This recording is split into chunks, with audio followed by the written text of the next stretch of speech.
What is Xianxia? Why do we love it, and why is it addictive? So let's take it one step at a time. What is Xianxia? It is and this is straight from Wikipedia, and I'll expand on it a little bit. It is a type of Chinese martial arts novel genre developed within the wuxia genre that's heavily influenced by Taoism and Buddhism.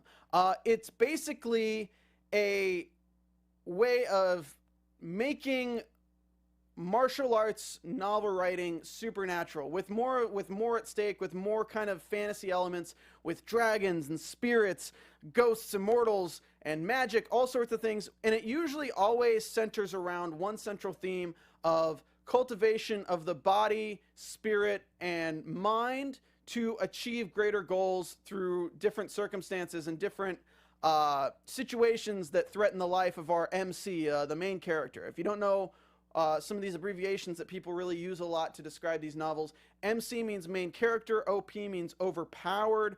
There's a lot of those things like that. There's a lot of novels out there.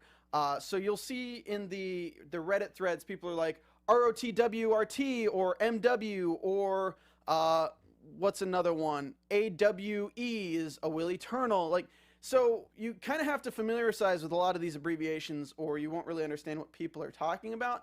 But it's pretty easy to do so by just looking through a lot of the novels that are out there. But I really like Xianxia because it's just very addictive. But to talk about why I like it, it's because there's so many satisfying moments.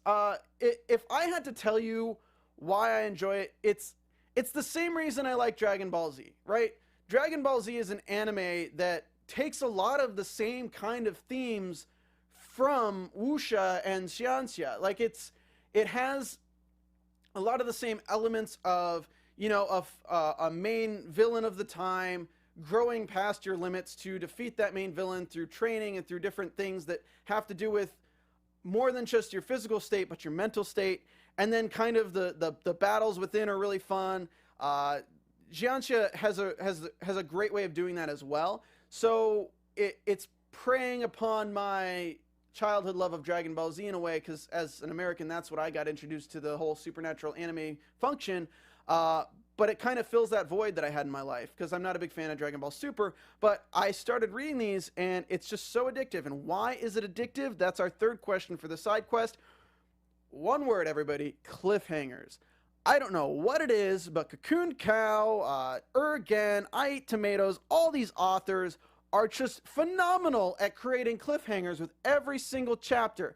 And it's the same kind of thing that you're reading a chapter and it ends and you're like, well, I have to wait 24, 48 hours, or maybe if you're reading one of the less updated novels, a week for the next chapter. And you're like, I'm going to go to Patreon and spend money to read that, because you're just left hanging on the edge of your seats, which can sometimes suck when it's within kind of an arc that seems like filler. Like, I know A Will Eternal had one about 300 chapters ago with, the whole romance thing with, it's like comedy, but it's also kind of filler arcs. But then when it's at those moments, like the most recent arc on A Will Eternal is like, oh, I gotta read that next chapter. That's why I'm 10 ahead of the rest of public chapters. That's why I can't talk about that novel so much, because I'm so far ahead, because I pay money to be so far ahead. Martial World's another one that I was like, oh man, this is just really intense. I want to read the next 2 chapters and don't have to wait.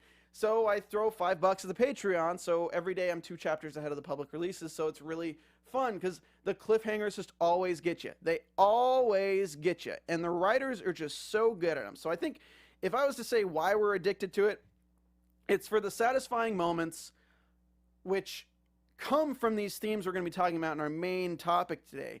But it's also just the cliffhangers after cliffhanger after cliffhanger that I just, for some reason, I never get tired of. I'll watch it on TV and I'll be so annoyed, but I'll read it in one of these novels and I'll be like, oh man, I can't wait.